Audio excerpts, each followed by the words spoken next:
What is up, everybody? Ninja Nick here with Tactical Gaming, bringing you guys a video. This is gonna be a good one. So, I would say probably about 2-3 days ago, maybe 4 now, I ended up getting 77 eliminations in a match with Cyclops. Never had that happen, ever, ever. 77 eliminations, and it was phenomenal. So I had to save it. 77 eliminations with 7 deaths and 3 assists. Like, we're gonna check this video out. I had to save it because I was like, that was awesome. Like, me and my wife here basically carried this team. But at the same time, this was a really good team dynamic. Everybody was on point when it came to, like, what they were doing. It was awesome. Like, you look at all of our scores, right? Our lowest was 35. That grosses the enemy teams like insanely. Like, it was so unfair, but it was so fun. Like, the best score I've ever had with a DPS, period, which is exactly why I sit there and say how broken, like, you know, Scott Summers is. Cyclops, he is fun as shit to play. I am not gonna lie, this dude is fun as all hell to play. Right, I already got him up to level 15. I've put, I think, the most time into a character for this season has been him so far. Mainly because I kind of want to get him up to level 20, because I have one other, like, duelist that's, like, Lord, and that's Punisher. So I figured, well, you know what, let's see how easy he is to, like, level up. And he is super easy. I think I have max 13-ish hours into him, like 13.3, 13.4 or something like that. So I have, like, nowhere near the amount of hours into this character that I do mostly all my other characters that I have, like, that level. Like, I have, like, 15 hours or more in Elsa Bloodstone, and Elsa's barely level 13. So there's certain characters, and when they nerfed her, man, they nerfed her. Like, holy crap. It's very clear and obvious that there's certain characters that when they get a nerf, it's not that bad. Or it's not that, like, big of a nerf compared to, like, other characters, which goes, oh, these either were favorite content creators or, you know, favorite, you know, like, YouTubers or something along those lines, or pro players, and they're just, like, pandering to, like, what they want. Like, I mean, shit. They were complaining about Devil Dino's ability to ground flyers. Guess what? That's gone. They complain about how long his shield lasts. That's gone. So it's like they gutted him, and he moves slower too compared to what he did beforehand too. Like, this is insane. Like, and this right here is why people are playing a lot of DPS over playing tank and or healer. Like, healer will definitely be chosen a lot more than playing tank, and this is exactly why. You have someone like Devil Dino can just get melted easy as all hell. Like, look at all these look at all these other characters who are just getting melted. Like, just melted. And you can guarantee the DPS players, all the DPS mains, are gonna sit there and go, oh, well, he's not that bad. He's not that broken. His beam doesn't reach that far. If you know this character well enough, you can just melt lobbies with this character. Like, just insane. And this is exactly why they need to start making more tanks, a lot like how they do DPSs. Tanks shouldn't have 2 or 3 abilities, and then that's it. Tanks should have, out of any group, should have more overshield abilities and regen for overshield than DPS or healers. Healers should get it second, DPSs should be third, and the DPSs that should get an overshield are, like, ones I would say that would be brawler style, because they're right there in your face. They should get an overshield of some kind for successfully, like, landing an ability or a move or something like that. Not, oh hey, because they use this ability, they get an overshield. So, like, with Cyclops here, right? If you use your R1, whether it hits somebody or not, you get extra health. Okay? Whether you hit somebody or not, you're getting extra health. And you get 2 uses of that. Now, you can't go boom boom with it, right? You can't do that, thankfully. But, I mean, still, with the fact that you can combo that along with like your ultimate. So like if you were to combo your ult with any one of your bouncing beam attacks, you're getting almost everybody. I've done it. There's been plenty of times where I had my ult, used my ult, and then used my charge beam or my bouncing beam or a mixture of both and just eliminated the entire lobby. You can't do that as a tank. Now, granted, tanks should not have the power to sit there and wipe out whole lobbies, but you know what?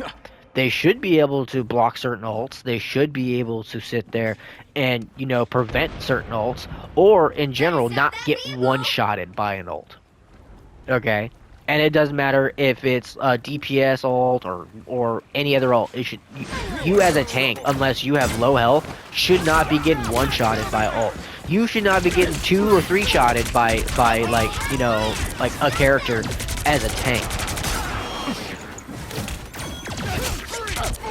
Like, for some reason, some of these DPSs have way better sustainability than a tank. And in my opinion, out of the 3 roles that should have better sustainability when it comes to, like, you know, skill and everything, should be a tank. Tanks should have way better sustainability. DPSs should have way better damage output, and healers should be great at healing not only themselves, but groups of people. That is the point. Now, granted, they have different styles of DPS, different styles of tank, and different style of healer, which is where it comes down to a team dynamic, and that's the whole point of this game that people forget. This is a team-based game. So if your team isn't doing that good, it might be because the character combo that you guys might have is just not good against the current characters that you're fighting against, right? That's just how it goes. So, like, you have to be smart when it comes to your character choice. Now, granted, if you're really good at a character, play that character. But still understand that this game is the kind of game to where, like, it's a team-based game where you have to sit there and be smart about who you choose and where you're going about like your moveset. Like how you gonna go against, you know, this character who's like the opposite to you. So basically, like, they're the offset, so they're better against you than you would be against them. So if you're able to fight against those kind of characters as that character, choose that character, go for it, right? But still, in my opinion, when it comes to sustainability, Vanguard should be able to sustain and get overshield a lot more often, or have overshield in general. Not, oh hey look, I can do a shield and then like block everybody or everything, but then, you know, it takes 12 to 20 seconds for your shield to come back. What use are you if you are a tank that can't use a shield, right? Like, in my opinion, shield tanks should be able to get their shields a hell of a lot faster or just as quick as some of these abilities with Scott, right? So, like, 10 seconds for that to come back is not that bad, right? That is actually relatively sustainable. That's not that bad. But when it comes to, like, oh, hey, this person's a shield tank, their shield should be back within, like, 10, like, look, 6 seconds. That's way faster than any tank's abilities. Like, any tank's abilities, when it comes to, like, sustainability, it's way longer for you to get your abilities back compared to, you know, actual DPS. Because he has his L2, which is a rechargeable thing. He has his R2, which is something that you can reload. And then the R1, which, depending on if you leave one charge in there or not, takes 6 seconds for it to recharge. If not, then it's going to take 10 to 12 seconds. But if you're using both your L2 and R2, your R1 is going to be fully charged up, like, and back within, like, a few seconds.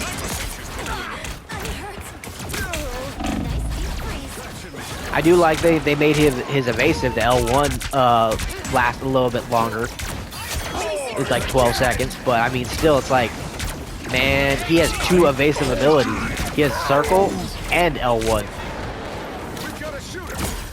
Like, why is it most tanks don't have 2 shield type abilities, right? I mean, Mag does, He has his bubble where he can bubble himself and like bubble his allies, and then his main shield.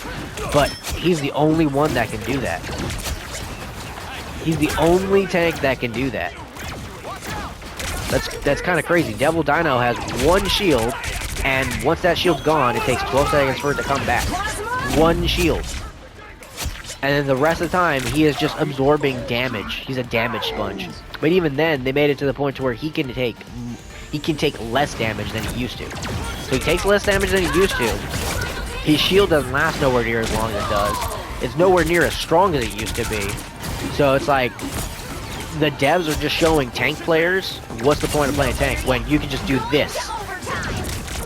Like literally, if you look at my career record, the majority of my time is played as a tank and or a healer.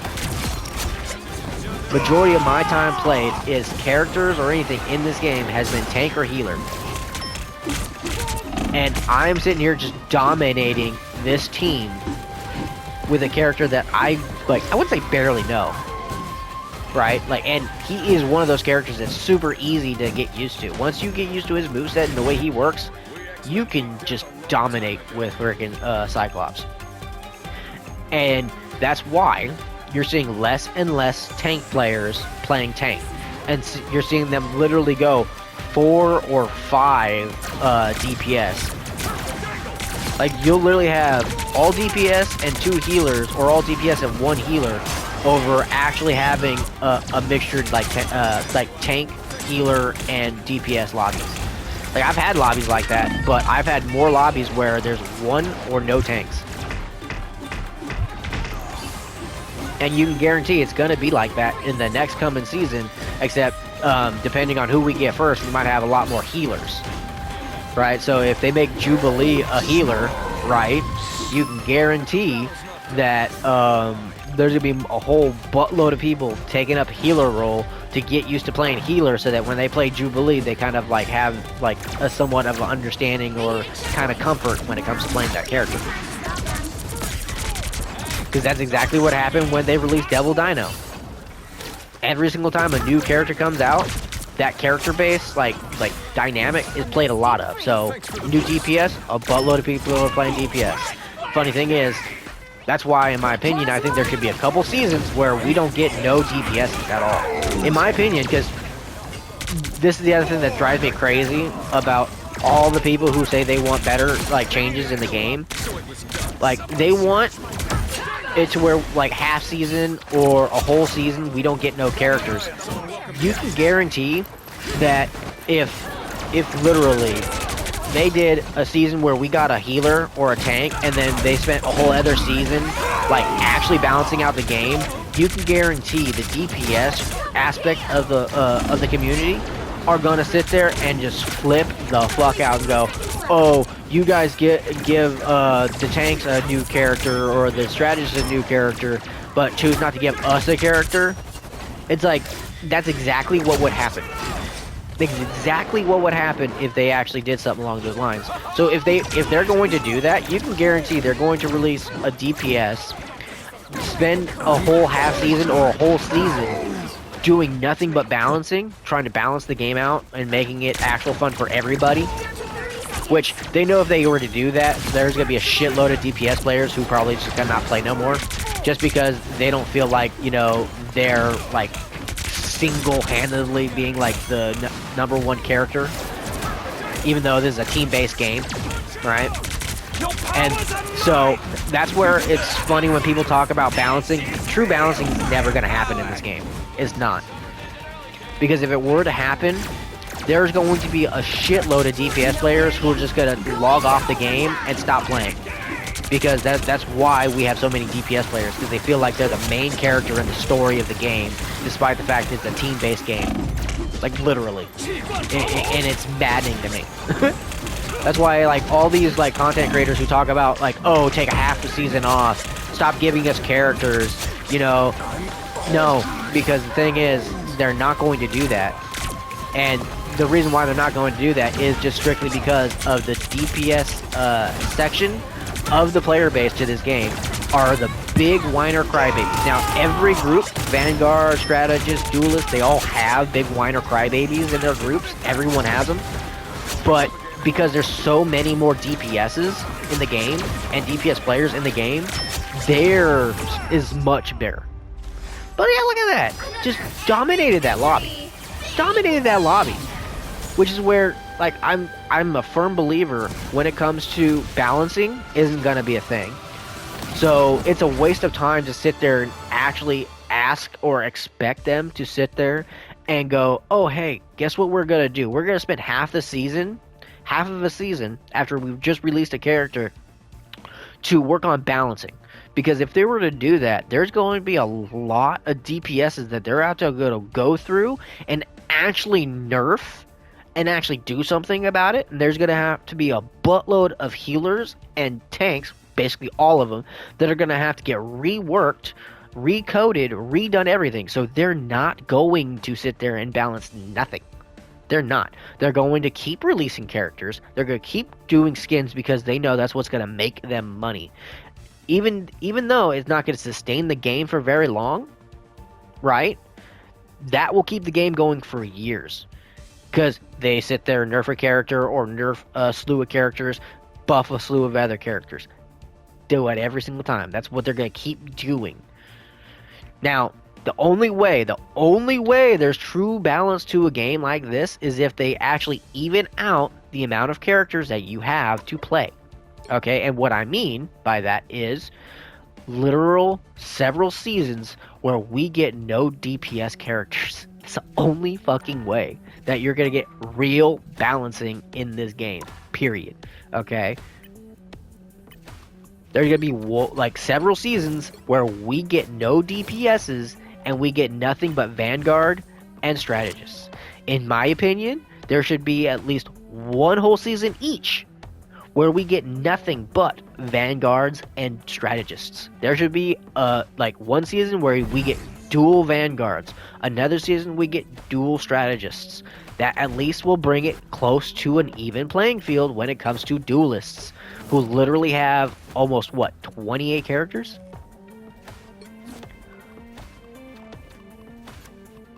Yeah, almost 28 characters to choose from. When Vanguard get 14, Strategists barely get like 12. So it's not balanced, and it's never going to be balanced until this number and this number match this number. Quite literally. That's the only way real balancing is going to happen, period. Okay? So hopefully you all enjoyed that 77 elimination gameplay of Cyclops, because that was fucking awesome.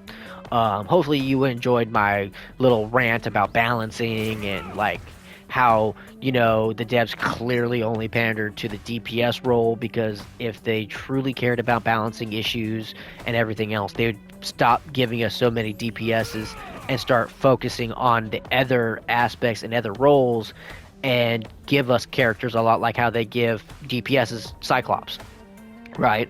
Or Elsa's, or, Black Cats, or all these other characters, right?